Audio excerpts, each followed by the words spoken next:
All right, well, greetings, everybody. Welcome once again to the Rec Poker Podcast. As always, our official sponsor is Running Aces Racetrack Casino and Hotel, and our other sponsors are Learn Pro Poker and website AMP. This is episode 192 overall, and the first with our brand new expansion to 2 podcasts a week. And today we're going to have a chance to chat with Blake Bohn. He's the Minnesota Poker Hall of Famer. He's the all-time money winner from Minnesota. He's an MSPT Hall of Famer and a ton of other cool stuff. So we'll get to Blake here in a second, but let's first introduce our panel. My name is Steve Fredland. I am Rec Poker Steve in our PokerStars home game, and I'm reminding you what Edward Norton said: life, like poker, has an element of risk. It shouldn't be avoided. It should be faced. And I'm Andrew Feist. I'm dealer 412 in the PokerStars home game. Doyle Brunson once said, "Poker is war. People pretend it is a game." And I'm Chris Jones, 5x5 on PokerStars, 5B5 on Twitter. And my first PokerStars password, which I have since changed, is "Stop Hero Calling with Ace High." Positive thinking, Chris. I'm Jim Reed. I'm Bluff Storini in the PokerStars home game. And taking a quick break from poker, I'm just telling you to go out and support your local food bank. And I'm John Somsky, Poker Geek MN on PokerStars and on Twitter. And I'm going to pull another Rounders quote. If after 30 minutes at the table, you don't know who the sucker is at the table, you are the sucker. And I'm Rob Washam. I'm Radman50 on Twitter and PokerStars.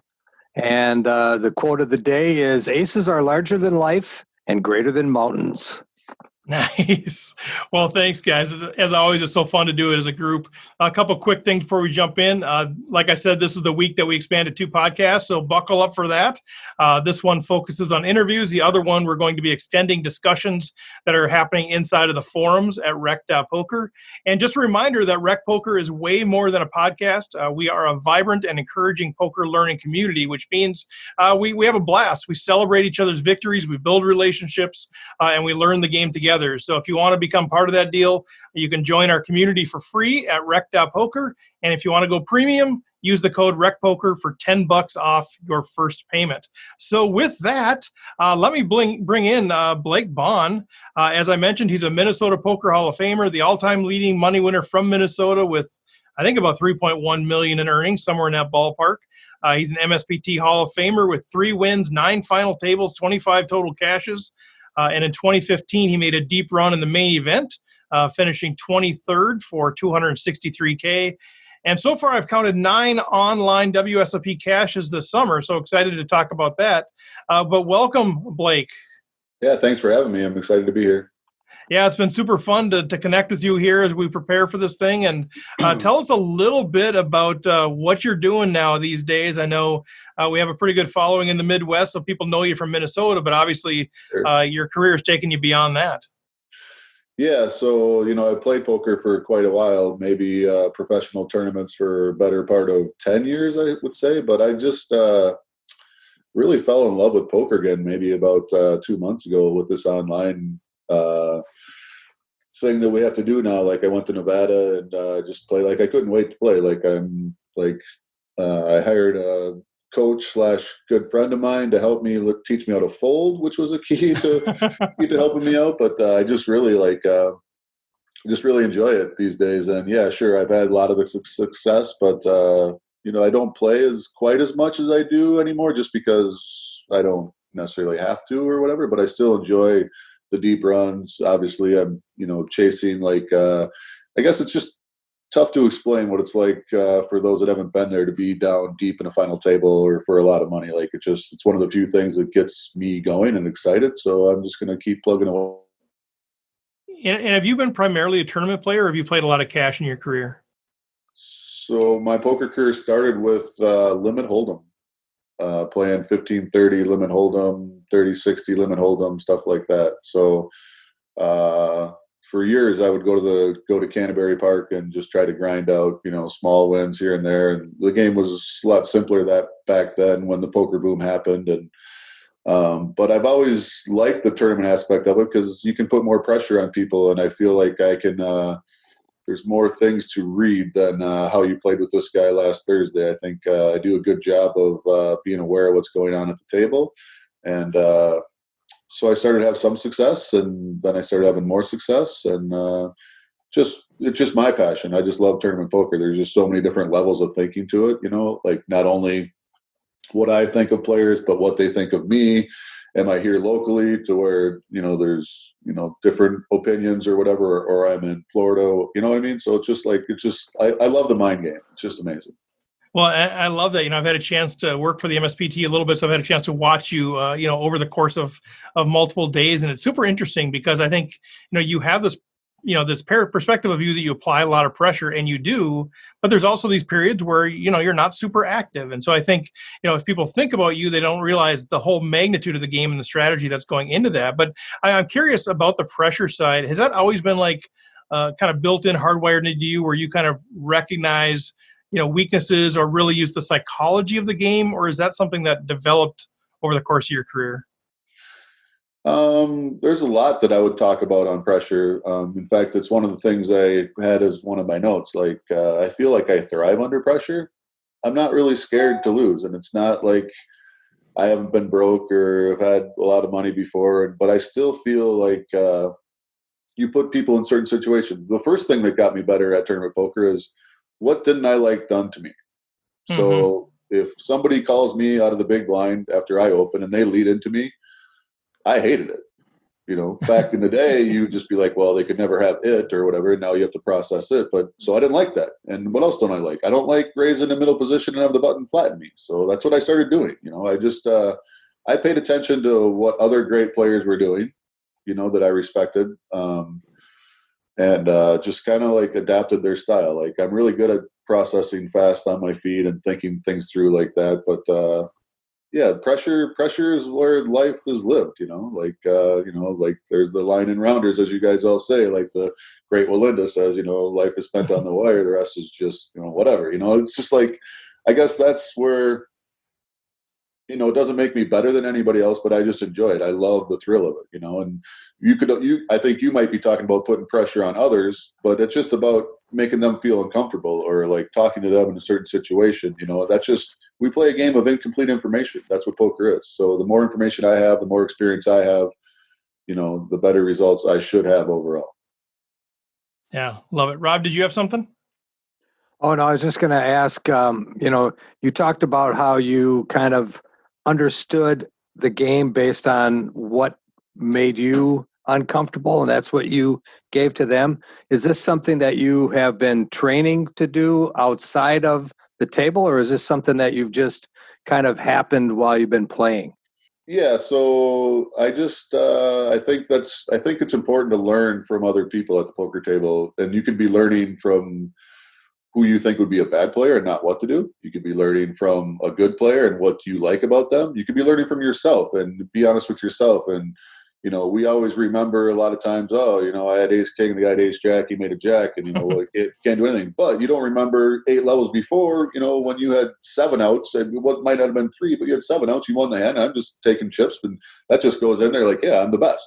We don't think about that because variance is going to, the problem with variance is you're going to have to play thousands of tournaments to make that even out, tens of thousands of tournaments actually. So I'm trying to just accept the results. I love the game that I play right now, and I'm really into it. Love it. And I think that's just human psychology, right? We remember the bad stuff more than we remember the good stuff. And so I think that fits right into what you're saying about we forget when we make the suck out. I want to go back to something that you said earlier. You talked about, I've been playing, tournament poker for 10 years or so. And I know you've, kind of revamped that up, but then you're saying, but over the last couple of months, I fell in love with the game again. And we'll talk a little bit about the online and things that are going on now, but I think that's a fascinating comment as for those of us who are recreational players going, wait, you played tournament poker for 10 years and you're falling in love again. Didn't you love it all the time? So talk a little bit about just maybe the grind or what was your emotional state during that? Can we swear on here? Yes. Well, fuck no, I didn't love it all the time. Sometimes it felt like, when you're short on money and you're playing, like, and you take a bad beat, like it ruins the rest of your day. And then you want to go home to a significant other or a child and they want your attention. And you're just like, you have to learn, like the poker industry, win or lose, you're playing around negative people because most people are kind of losing. I mean, we have a positive attitude, but when you're sitting at a table, there's a lot of people that are losing, right? Whether it's you or somebody else. So when you deal with that day after day and limit hold 'em or tournaments or, we play, okay, so they pay 10 or 15% of the field. So maybe you're really good and you cash 25 or 30%. Okay, guess what? 7 out of 10 times I go to work, I fail. In the Major League Baseball arena, you succeed 3 out of 10 times, you're in the Hall of Fame. Right. Not here, and we have to deal with going home and saying, I could have played that better. We could have done that better. I could study more. Did I get enough sleep or whatever? Analyze stuff. And I've been through the whole gamut. I've been through ups and downs, been broke. I've had lots of money. And I just try to stay true to myself. There's only a certain amount of people that know really who I am, and I have certain, I guess, not a stigma, but, certain people think a certain way about me. And I'm just kind of learning to accept that and just be myself because I know who I am as a person and a player. So.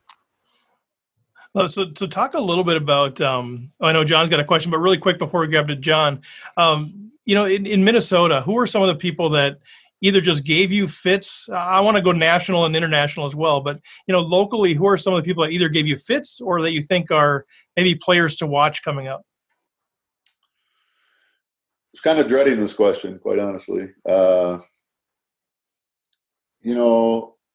In the Minnesota poker scene, I'm not sure, definitely respect everybody, and I've learned that over the years, but I don't think I ever sit down at a table in Minnesota and I'm just like, shit, can't believe this guy's 2 to my left. Maybe that's cocky, maybe that's conceited, maybe that's the attitude you need or the confidence you need in yourself. Whether I'm right or wrong, I mean, I'm willing to take my skills up against most people, and not just in Minnesota, in the world, right? So we have a nice community. People play good poker here. I think not enough credit goes to the MSPT, not, shooting my own brand or whatever, but Brian really came on the scene and gave us money to play for, to where it really, really filled in some voids of how to learn to play tournament poker for money, for a lot of money. Before, sure, you're playing a daily for, 1,000 or 8,000, whatever, but all of a sudden MSPT, you're playing for hundreds of thousands, to where not a lot of other states or communities have the ability to travel after playing for that type of money. So kudos to them and their brand and our brand or whatever. But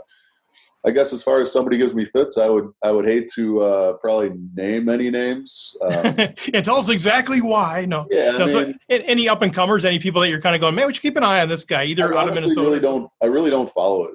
I really enough. don't follow the local scene that much. Obviously, I haven't been playing locally a lot, especially with the COVID and stuff. But there's definitely some players around the world that I've felt like when I was sitting there with 2 5s in middle position saying, if I just raise this, I'm going to get 3-bet, and then I'm not going to know what to do when it comes king 8-4, then I'm going to be, screwed. So, I'd play a little more tighter or try to pick my spots better. But, here in Minnesota, I mean, if I have the Jack 7 hearts under the gun, we're playing, we're just going to play. I feel I can play post flop better than anybody. So let's go with that. Love it. John? I wanted to go back a few years ago. The favorite tweet that you ever put out that I saw was when you were having your deep run in the main event. And you said something along the lines, I don't have the exact wording here, of, this is an amazing experience. It's something I wish everyone in their life could experience once. And that's not an exact quote, but the gist of it. Yeah, what was that like? To be honest with you, just us talking about it, I just got chills again. It's something I'll never forget.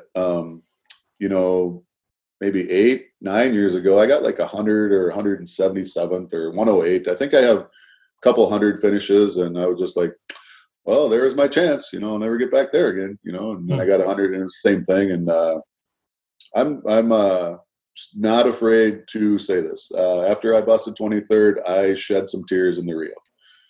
It was, you just pour your heart and soul into it. And I guess you could take out poker and put in a different profession that anybody loves, or in a game that anybody aspires to be great at, and say, I wish everybody had this feeling once, because, the pressure's there, the electricity in the air, going to sleep after day 6 of a poker tournament. I mean, I played 12 to 14 hours a day for 6 days.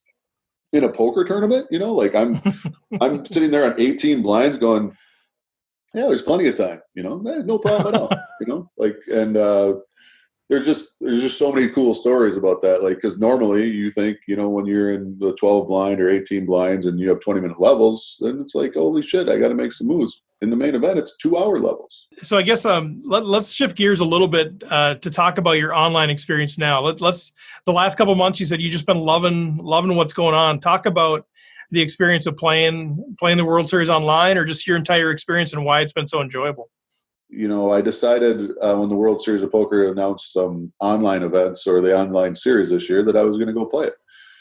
But I guess to my credit, or everybody was like, well, we're going to go to Vegas and sit in a hotel room and play poker. And I'm just like, nah, screw that. Like, I'm going to go somewhere. I'm going to go somewhere outside of the casino. I'm just going to be playing poker, right? So I love the Lake Tahoe area, and took my assistant and went out there for 3.5 weeks, and just mornings were working out, eating healthy, seeing Tahoe, and then playing poker every day. And it was just it was a really good recipe for success. I got away with my dogs, and it was just it's nice to get out of Minnesota for a bit. And so the first 19 days were there, and then GG Poker's in, so you got to go back. So once I left Nevada, you can't play WSOP, but then I went to Mexico to play the GG, and I'm home right now, but I'm leaving to go play the rest of the series on GG. So. Okay, and so what's been your experience online? I know we've seen some of our professionals sort of have meltdowns because of the technology. What's been your experience? Well, he would not be our professional, because I'm not a big fan of his. I know we all know what we're talking about right now, but there's been some. WSOP.com, their website is not the best. GG Poker's software is amazing. You get to sweat the river card in a lot of spots.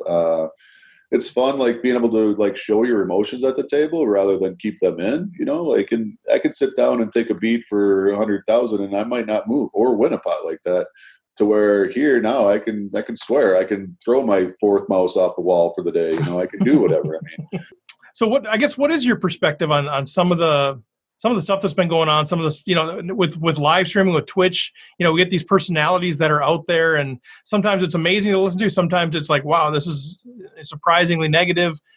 Do you have a perspective on that, or do you just kind of tune that stuff out?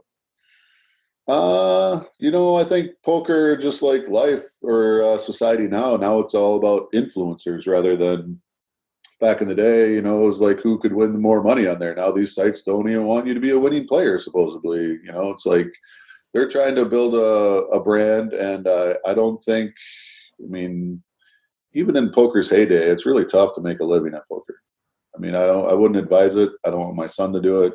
Sure, keep it as a profession, love it, be a passion of yours, but I would never recommend grinding cash or tournaments. I just think there's such a small percentage that can make enough money on a year-to basis to survive or whatever. Like, I've been fortunate enough that I won a bunch of money, years ago, and I put it in some good spots. And I come from a, professional background, so I try to treat it like a business a little bit. And sure, I have leaks and I've made mistakes and stuff like that, but it's really allowed me now in my, I just turned 48 to just, I just can play when I want, and I have for the past few years. And sometimes that might be a $500 tournament aces. Sometimes it might be a $25K in the Bahamas. Like, I just kind of, I don't just like wake up and go that day. It's all planned out, but I just kind of do what I feel. And I try to focus more on myself or what's going to make me happy. And it's a lot nicer to be able to play when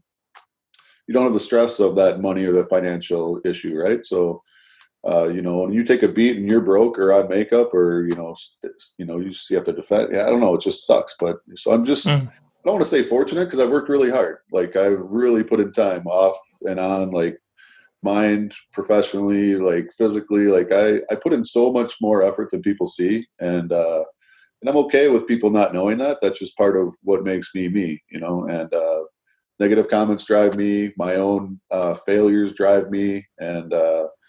But right now, I'm just really like, it's come full circle where I just love playing the game. Like, I just, like, it's just really interesting to me to see, like, what he thinks, what I know, but he doesn't think, but I can never have this. And it's just like, and when it doesn't work, you look like an idiot, but I'm okay with that. I'm okay.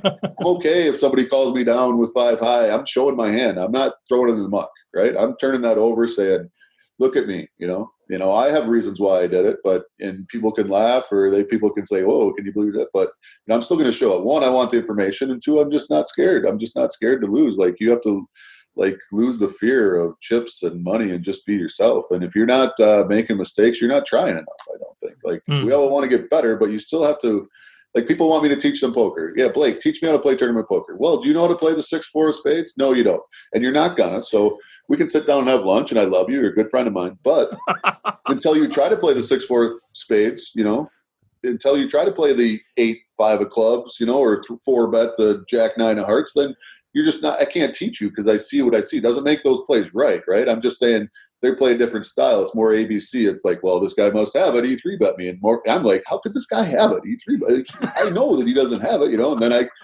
jam, and he's got 2 kings, and he has it. And I just go back to my notes and remind yourself they always have it, and it's like stuff like that. But I don't know. I'm just enjoying myself and love the game. It's such an intriguing game. There's so many different levels of it. Blake, I wanted to ask you, because you mentioned playing $500 tournament at Aces and a $25K in the Bahamas and the main event. And I when you're approaching a tournament, whether it's a $500 at Aces or a $25K in the Bahamas, what is your approach? How does your approach change based on, or does it, based on stakes, based on the quality of opponents you expect? Do you arrive expecting to play a different type of game, or is your game just sort of translate to all those different sort of venues and settings? Sure. My first comment would be it shouldn't change. It shouldn't change. You should still put in the same type of drive and effort and pay attention and stay off your phone. But it definitely does. Definitely could be a leak of mine to where if I'm playing a smaller tournament, it's not going to hold my attention the same. But also, I know when I go play at Canterbury or Running Aces, I know the players, and I know the structure, and I know, I think a lot of tournament players don't adjust their game for the structures. It's 7 o'clock. I don't think they take in consideration, their $500 tournament Aces is super great structure where you could play a 1K tournament in another state, and it's like a speed tournament. So I've just always paid attention. I know when the breaks are. I know how many players are usually left. I've been in those spots before. I'm just gathering all information, but certainly I get more excited to play the bigger events. I think anybody probably would, but I would never go play a tournament here locally or anywhere if I didn't want to. I would never be like, oh man, I got to get up and fly here or drive here. I'm only going to play when I want to. And so that makes it, more fun. And yeah, sure, it sucks when you bust out early, but when you go to the 5 Diamond and you're on day 3 or 4 again, and you're just like, this is what we play for, and you don't get those chances that often in live poker because you don't play that many. I really don't play a ton of volume in the bigger tournaments because there just isn't that many. But so when you get there, you take advantage of it. So at this point, obviously the money is good when you run deep in a big tournament, but is playing tournament poker, is it the going after the buck, or is it the rush of, the 100 tables down to 20, down to 10, down to 5, down to 1, or what sort of really drives you in terms of tournament poker that you really enjoy? Yeah, I'm not really sure how to answer that because, years ago I would have said that, which I still do, it would have been like, I'm chasing, I would really like to win a bracelet. I don't think it validates your career, but it would be something cool to just have because, when you go to a cocktail party and you actually tell people what you do, which I try not to, and they're like, oh, you've been on TV, have you won a bracelet? And it's just like, oh, you count cards? No, I don't count cards. Whatever. Right. I always split my 8s or whatever. Yeah, but they have no idea. I love money. I'm not afraid to say that I'm addicted to money. I love money.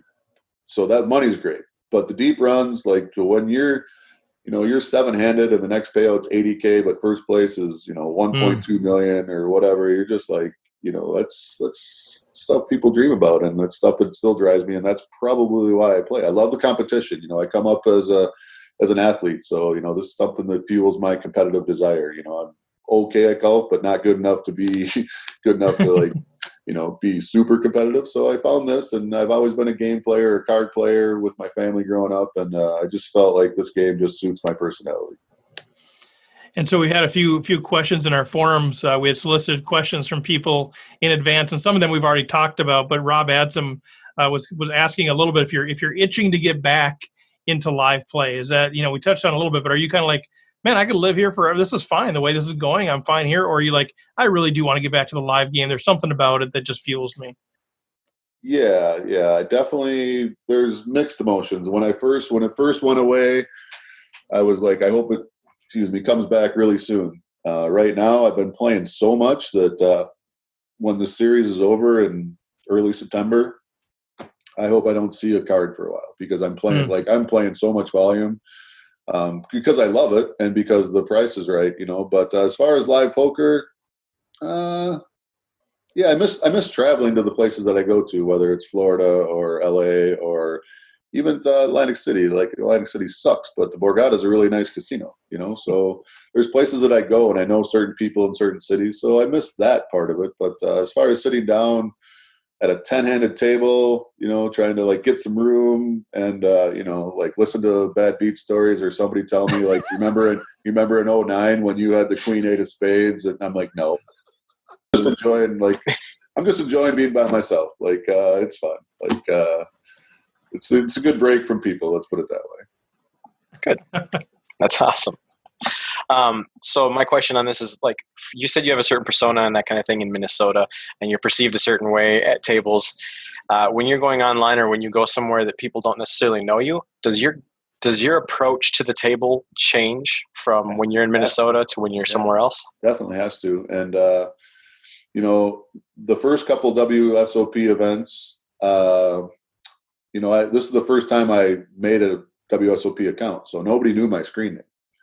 And they do after you cash, but those first couple events, I mean, my friends were asking me and I wasn't telling them. I'm keeping that edge. I don't want anybody to know who I am until they have to know who I am, And people don't know, like, my assistant was sitting there tracking everybody's online name, everybody when they cashed. We knew before, when I sat down on the table on the WSOP, if there was somebody that we knew, like with all the previous games, we knew who they were. We were putting their sticky notes up. We knew who they were, right? We were visualizing their chips if I played with them in the past, and hopefully they didn't do the same thing I did, which gives me edge. Like, I'm just looking for any, little thing that people can do for free beforehand. I just prepare better. Like, some of the best advice, not to change the question, but some of the best advice I got was before my first main event. Somebody told me, get to the table 15 minutes before it starts. And I'm like, okay, like, knowing me, I was so excited. I was probably there an hour early, But I'm like, why? He's like, you just want to see people when they walk up. You want to see if they're handing them a passport for Finland. You want to see if they're on the phone with their home, their home game, or their wife, or they're fighting with the concierge at the Cosmo. Like, you just want to take it all in and see where their heads are at. And I'm like, that makes sense. And sometimes you don't gather anything from it, but sometimes you do get some pieces. And, like I tell a lot of people that, there'll be sometimes in bigger tournaments, I'll engage people before the tournament starts, and I'll try to just talk to them like, hey, where are you from, if I don't know them. And sure, part of it is trying to be nice, but part of it is trying to see how they answer questions when I don't think they're lying to me when I say where you're from. If they say, Sweden, I don't think they're from Australia or whatever, but I just try to see how their body language is. Like, I just try to read all that stuff. So if we're in a hand, I'm like, you really have that ace? Like, you can call back how they acted, and different stuff like that. I mean, there's just so many things I could do better as a poker player without just studying strategy or cards. And there's so many things that other poker players can do. Like, if you really want to be good, if you have a passion, you really want to be good at it, it's just not sitting down and just playing and practice and over. There's many other things off the felt that people could do to be better. So if there's all this stuff like, in advance where you're watching people and it sort of gives you an edge, if you're doing that, you're observing and other people aren't doing that, there's an edge there. And I think you have an edge because you're very aware of personality types and people. Yeah. And you might look at me and go like, okay, there's a guy that doesn't want to lose $1,100. I can apply pressure on him. And so those things are in the live game. Do you feel like you sort of lose a little bit of your edge when you go online as far as, those pressure points that you can apply, or no? Yep, but I still think my aptitude and my skill set is, when it comes to numbers, is strong as ever. So guess what? Online, we get to play more hands, so I'll take my chances. If I can play 4 tables online rather than sitting around by you and talking about, the Twins, screw that. Like, I'd rather play 4 games. I'll play a 201 here, a 1K here, and we'll just, like, play. Of course, you want to get deep in them all, but, I'll take the volume over it anytime, for sure. Yeah, for sure. And so, I'm just gonna win. I'm a winning player, and I'm gonna win my share. Like, I could run bad for 3 years. Cool, fine. I would suck, but I just know that if I put in the volume and I'm really trying, that I just hope that my the things I do to be prepared will help me in the end.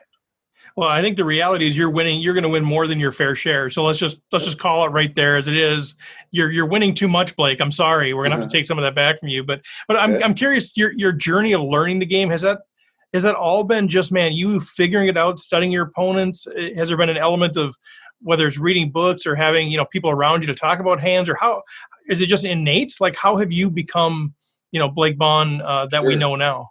Yeah, great question. So it's been different. Like, when I first started, I was still, which I still am, but I was learning so much that I just, also, this is before iPhones were out, so nobody was on their phone. So you could like talk to people. They weren't watching their movie or, Law and Order on their iPad or whatever. Like, there was just more interaction. So, and then there was more people playing that weren't as good. So you watch the bad habits and the good habits. So I went from trying to learn the game to studying the good people to, where it is now, like, there's solvers out there. What are you going to do with the King Jack of Hearts and the hijack when somebody 2.2x you with 40 blinds? I'm just like, well, in a live event, I'm going to look at that guy and, like, I'm going to see what he thinks of me and how many anti-chips does he have in his stack. Like, is he playing lots of hands? I don't know. Like, these are things that everybody does.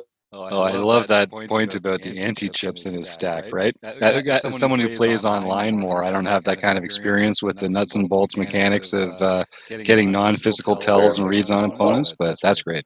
Yeah, so those are little things. Like, that was taught from somebody else too. Like, when you show up at a table back in the day, you'd be like, you'd walk around, and if the ante was 100 and you walked in and, ABC Joe Blow has, like, 4 stacks of 20K 20 black chips, I'm like, that guy's pretty active. When you see this person over here has like 3 anti chips, so most likely there wasn't a color up, most likely, but in general, those are just things I pick up. But when I sit down, I know how I'm going to attack the table within one orbit. Like, I know what positions I'm in. I know when I can't raise, when my raises are going to be invulnerable. I know what where the chip leader is if it's not me. I know what small blind to attack. I know who's going to defend the big blinds if I just keep raising. So, I mean, people sometimes they just sit down and play, and they're just like, yeah, we're just going to play. And yeah, it's twofold. I hope people play to have fun, but if you're playing to make money, you got to be sitting down saying, okay, how am I going to get chips here? Can I raise and fold to this guy, or can I bet this river knowing I can fold if he jams, or if he jams, I'm going to change my mind and try to call it off. Like, does this guy? Does this guy hate me? What does he think of this? Like, I've been playing a lot of hands, so that's why we're playing the 6-3 of spades, because if I do pick up aces, they don't know, so it's just like, I don't know. That's the great thing about poker. There's just so many different levels, and that's why. So if I 3-bet you, Blake, what are you thinking? 2 jokers. 2 jokers. Maybe 3 jokers. Maybe a set of jokers. If I have 2 kings, I'm like, this sucks. You're in a tough spot. I'm gonna probably show you and just be like, you got it, and just throw it in the muck. Right. Obviously, it just depends on every spot. Of course, yeah, of course. I'm curious. So, you playing all. Wait. Have you ever 3-bet me? I don't know that we and I played together much. Maybe once or twice. Have you ever 3-bet? I would 3-bet you. I don't know if we played together much. Okay, just checking. I was just checking. I would have. I've learned from these gurus. You know what a 3-bet is, right, Steve? Yeah, right. Yeah, okay. Yeah. Just checking. No, I 4-bet the other day with Jack 8 of Hearts. You should be really proud of me, Blake. Come on. I did. Well, maybe I'm just setting you up for the future. I don't know, but no, I'm learning how to balance my range, Blake. I'm learning. I'm learning. I like you. We played a few times, and I like that, and we have another relationship too, so everything's good. Yeah, it's super fun. Yeah, no, for sure. I'm curious, like, as we talk, we've got people across the board as far as skill levels. We got some people that are really, high level recs that are aspiring to be pros.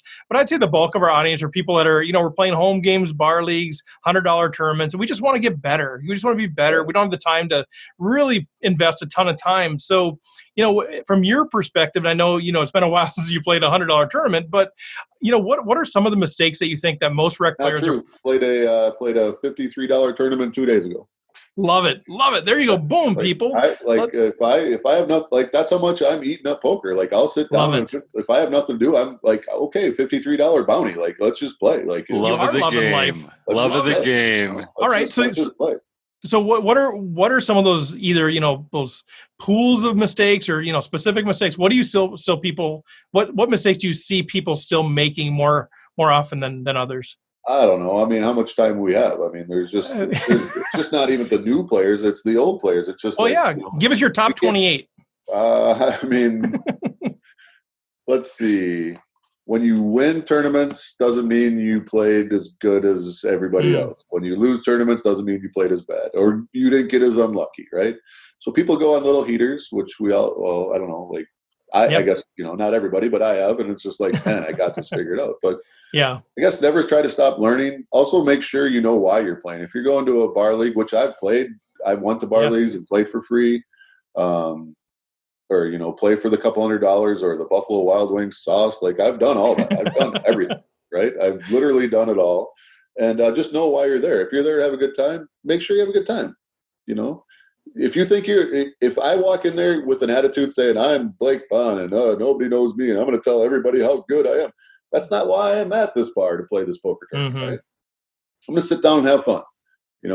A lot of times, unfortunately, what comes back to me is, I get a lot of heat back my way, and sometimes I don't say a lot, but then eventually it just adds up. But as far as, what people should do, they should stay within their bankrolls, tight is right. Don't ever 3-bet Blake. Right.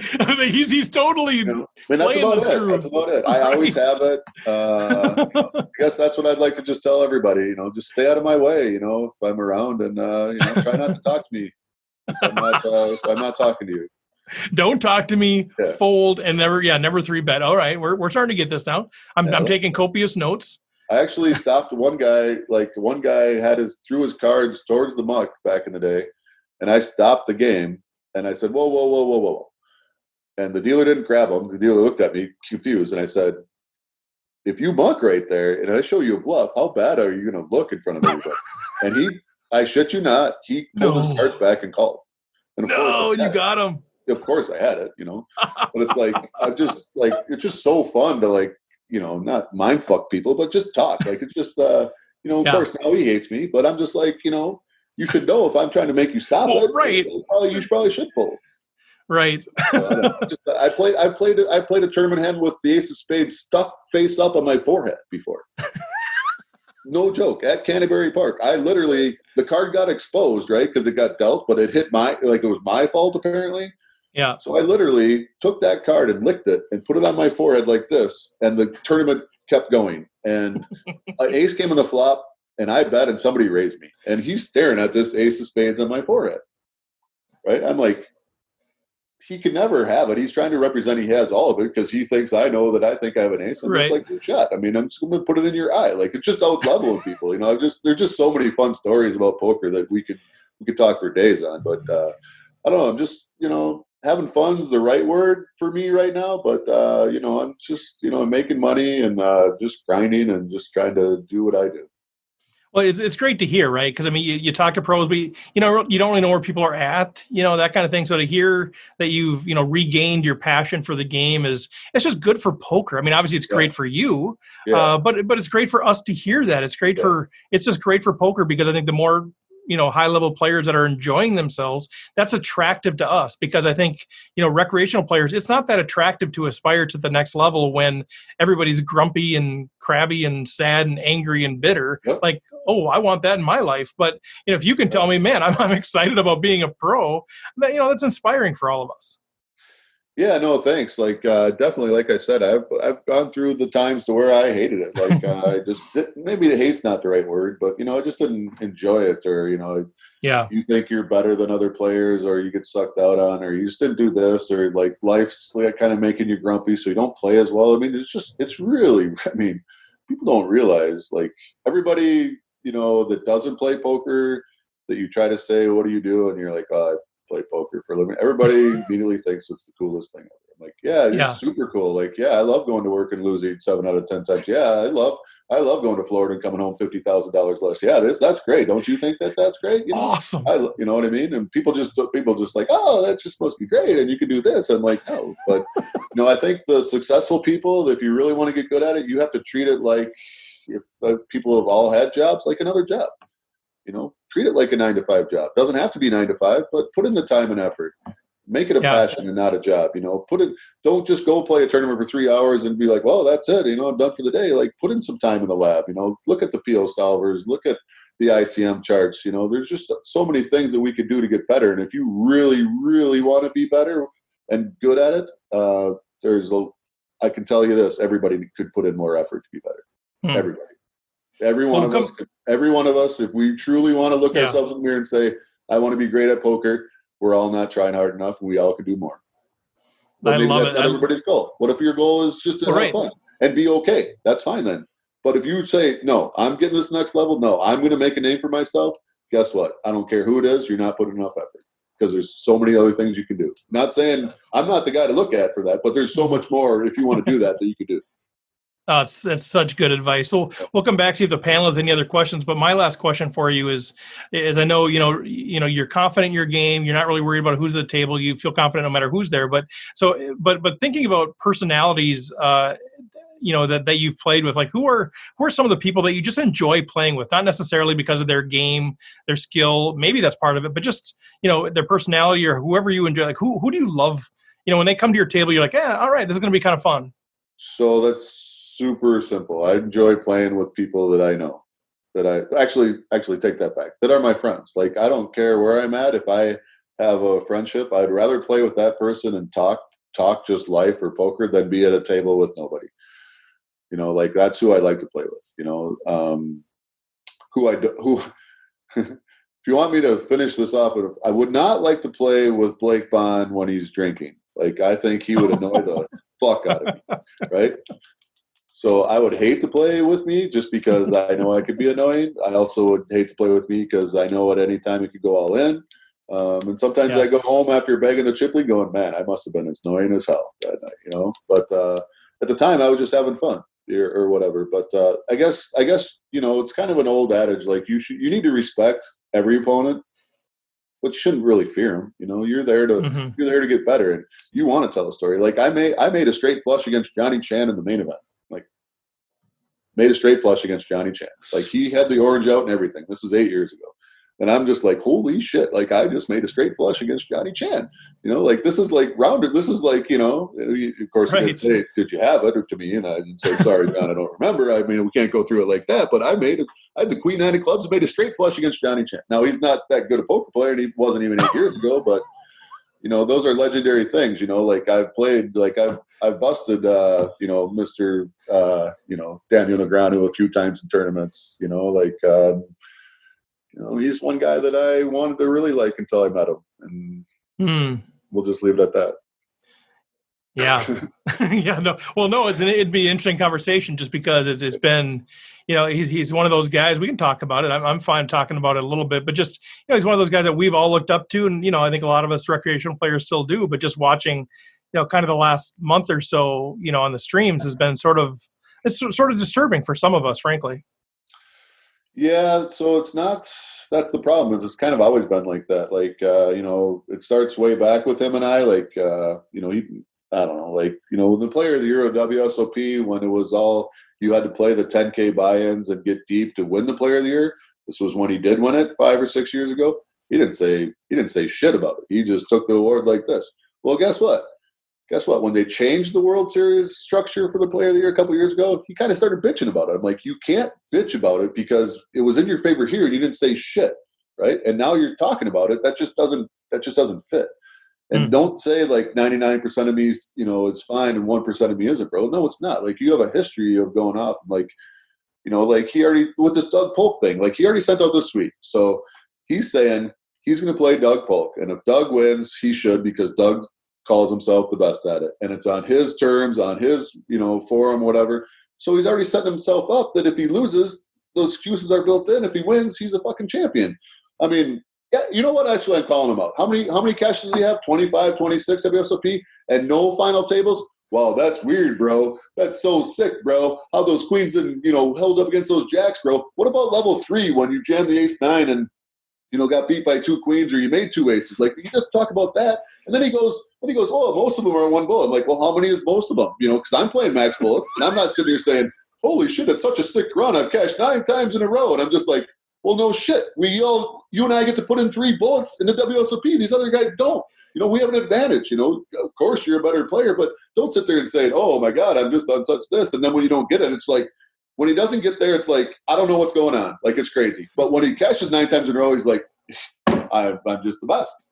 I'm just the best, And I just, I don't know. You're going to get me all worked up right now. So yeah, I think we did. We did a little right at the end, right? Just when we won't let you vent. But no, I mean, it's interesting to hear the takes, because we all have different perspectives. And, I get notes from people all the time with different perspectives on all these different things. So it's kind of fun to take a view from your seat. I respect him as a person. I'm not calling him out that. I just, sure.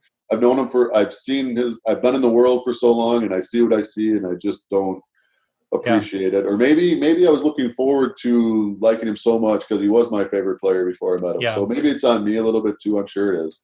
But, and maybe if we had some more conversations, him and I, about it, it'd be fine. But I can only see what I see from afar, and I think a lot of it is fake and phony, and I've challenged him to some bets that he just turns down, and I'm just like, I'm not trying to, obviously I can't big time. I mean, the guy's rich as whatever, but I'm just like, I would love to play against him. I mean, I had a last longer with Fedor Holtz, in the World Series in a 5K event. Like, I'm not afraid to I'm not afraid to take the worst of it and bet, because it's going to drive me and challenge me, right? I'm not looking for those edges in the gambling world like that. I just want to play against the best. I just want to be good. I don't necessarily want to be the best. I'm old enough. I just want to keep playing until I'm going to play until I don't like it anymore. Yeah. I don't think it's next week. I don't think it's anytime soon, but it could be. And when it is, it is. It just is. Like, I'm just, it's just going to walk away. Like, I'll still play the main event or casually, but you won't see me playing 30 tournaments a year. Right. Well, any other questions from the panel at all? I see a couple shaking heads. All right.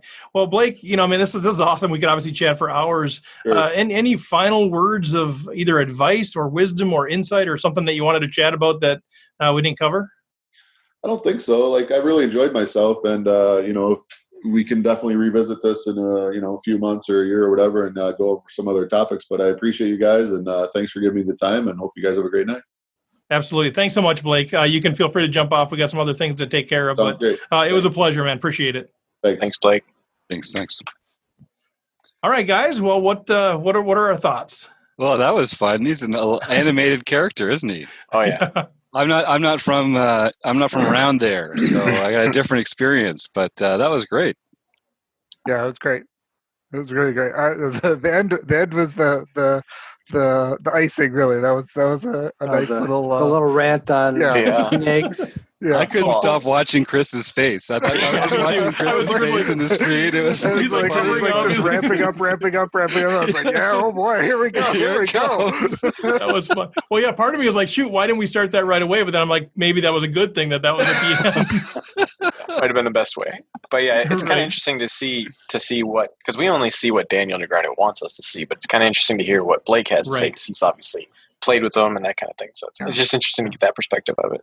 For sure. I really like that he comes across being pretty laid back, but you can tell he actually is a hard worker. He prepares hard. He brings that intellect, that prep intellect that I think is one of the things that sets him apart. And he's obviously got all these great natural skills as well.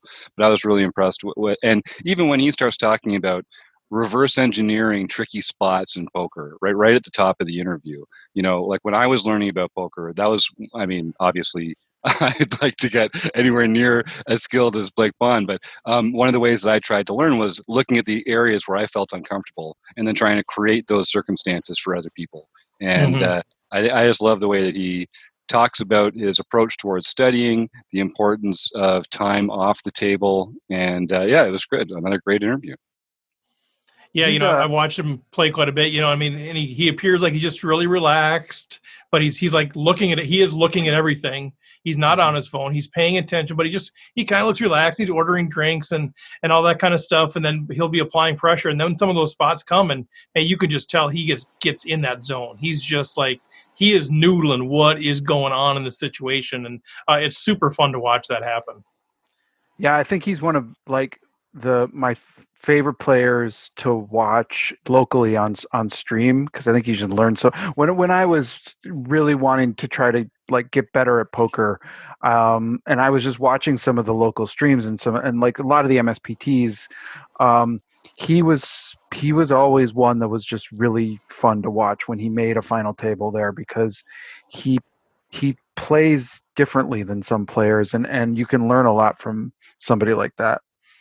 Well, yeah, when I played with him many years ago at Canterbury, this was before I even really was serious or anything about poker, and just watching how he acted at the table, and he was the captain of the table. And him being self-aware enough to know his persona at the table is very interesting to me, how he can take advantage of it. And it's just, nobody messed with him after he did a few things at the table, and it's just kind of crazy how he takes advantage of that.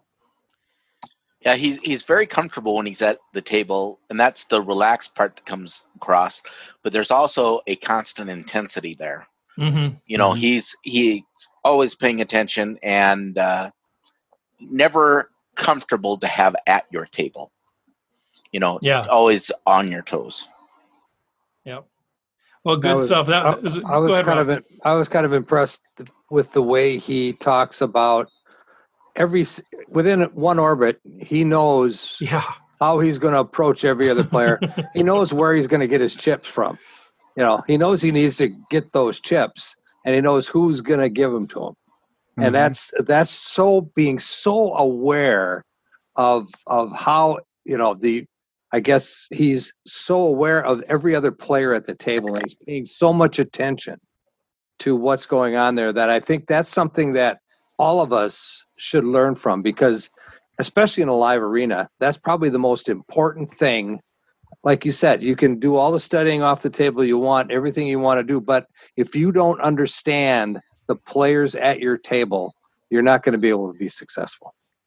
Yeah, I mean, how fun would it be to have a little microphone or be inside of his brain? Okay, go to a tournament early. Tell me what you see. What do you see? And then, their first orbit or whatever. Okay, what are you thinking now? I'd love to know more about that. Right. How deep is that going? It makes me feel like if I ever am at an MSPT table with him, that first orbit, I should just be doing just opposite, crazy bad stuff. Exactly. For that first orbit, just be tumbling my chips over. Tumble your chips. Or just limping all the time. Just all kinds of stuff, just to be yeah. But he'd probably catch on to that. But I guess that's got to be my strategy next time I see him. He'd see you smirking while you do it. Yeah, right. Well, fantastic stuff, guys. Thanks for jumping in there. That was fun. A pleasure to have him on. It's somebody we've been wanting to get for a while, and obviously we'll take him up on the fact that he welcomed himself back. So we'll definitely want him back in 6 months to a year. But let's do a little. We're with the new podcast format, we're kind of abbreviating our round robin, just so you guys that are out there will kind of slowly transition you into it. So there's not sticker shock, but really, there's just too many things going on to be talking about at the end of these round robins. It's just so much going on. So really want to encourage you guys, if you're listening out there, go to rec.poker, become a free community member. That's a great way to stay plugged in, and then sign up for the TWRP newsletter. If you do those two things, keep listening to the podcast, you'll know what's going on, but there's just too many things going on. But we do want to share a few things that are going on. First of all, if you're a premium member, which means if you're a paid member out at rec.poker, you're now going to be invited to our monthly online play and hang invitationals. We do those the third Wednesday of every month. If you're a member, you get invited to that. We'll play, and then we'll hang out on Zoom. We'll invite some special guests. We've had Moneymaker, Maria Ho in the past kind of stop by. So that's a cool thing. And then FYI, Thursday nights, we're going to start streaming on twitch.tv/poker. That's part of Robbie Straczynski's thing. We did it one time. He loved it. We had some good engagement there. So Thursday nights, we're going to start streaming the home game out there. I'll start doing it. We'll have some other folks jump in there from time to time, but that's super fun. So get out there and engage with us on that deal. But Mr. Somsky, what do you got for us? Yeah, I have. We had our mixed game tournament this last week. And the winner on August 12th, the winner of that was Eric Molina, Rob Brereton, and it's his first mixed win. Nice. And we played PLO 8. And, of course, the next game is going to be Limit 5-card draw on September 9th. I lasted about 7 hands, I think, in this one. I didn't quite make it a full orbit, so I've got some learning to do next year. Sounds That was better than I thought you'd do, Jim. So the over/under was 8. Yeah, that's right. Who had 7 in the pool? Then our July Tournament of Champions winner was Spot Conlon, Daniel Kennedy. Nice. It's his first Tournament of Champions win. Looking forward to reviewing that final table, right, guys? Way to go, Daniel. And then our Rec Poker Nightly Series, we had August 10th, Binkley. Eric Jin got his second win. Binkley! Oh, he's listening in right now. There he is, a little smiley face from the chat. Right on. One of our forum champions, Binkley. Yeah, he is the favorite winner who is on the call right now as we speak. Hands down. Hands down. It's unanimous. Yeah. Okay. Just in case people didn't get the joke, he's the only winner who's on the call right now. John's always so careful with those. He doesn't want people to get offended. It's adorable. August 11th, we had 3-card fan Michelle Culhane got her first victory. August 13th, Evil Roy CA, unknown. Now, he gave me a hard time saying it was unknown. And I've played with him. He's played in the Pape series for years. So I've played against him several times, but I don't know what his name is other than assuming it might be Roy. But I don't know for sure. I'm pretty sure. I've seen that he comes from Canada, though. I've got this like hypersensitivity thing. When I see that Canadian flag up there, I know he's a good fella. So can't be that evil. Right. He's just much smarter and better than I would have assumed, given that he's from Canada. Anyway, August 14th, website Mark Prashant got his second victory. On August 15th, Hawsey 8, Michael Hawes got his fourth victory. He's making waves. Michael Hawes is making waves, man. Absolutely. And August 16th, Flying Bricks. Sarah Hansen got her third victory. Yeah. Bricks is on a roll. Lots of people are just burning it up. That's amazing. Way to go, Sarah. Big 3. That's fantastic. And just one little remaining thing. We are going to be having a cash game available. So as people bust out during our nightly tournaments, you can go over, play the cash game. And it's meant to be the type of thing where you play with each other, talk about your hands, and use it as a training experience. Yeah, it is play money. So let's have some fun in there. So John, I need to jump in here real quick. I know we're trying to make this faster, but this is for your information. We've got to figure out how to use this. But I got a text from Blake. He said he just loved it, appreciated the time, but he also said several things. But one thing he said, if you ever want me to play a home game or I can put a bounty on myself for players to play, let me know. So let's figure out how to get Blake in our home game and go after him. That'd be great. Excellent idea. All right, who else we got? Real quick, we got the book study is held every first and third Wednesday of the month. Members are invited to participate in the discussion, to ask questions, provide input, or join us as we go down various rabbit holes. Guaranteed. All the past sessions are available to premium members. It took 5 sessions to get through pre-flop. Then we're going to be starting into but it's really good because if someone's looking to construct their pre-flop ranges, it really is a good starting point. You know, it's going to give you a really solid foundation that you can expand on as you get better. It's really, it's really been refreshing for me. And then session 6, we're going to go beyond post-flop and start or pre-flop and go into post-flop and find out what's going on there. Remember, we're doing a game plan by Matt Matros. Come and join us. It's really a lot of fun.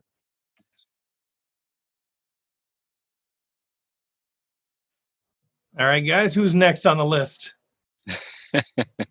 I don't want to say if Andrew's supposed to go or not because I keep screwing that up every week. But Yeah, maybe it's Chris.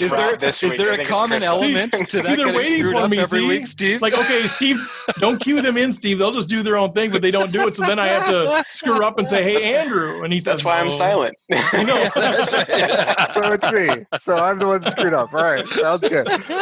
So just quickly, membership. We're getting ready for September, the big blind. I'm really excited about this conversation. There's been I've been doing a lot of prep work for it, so I think it'll be a really fun, good conversation for September. And we're still chatting about value for August, so get in there in the forums and join us in this the Strat chat when you can.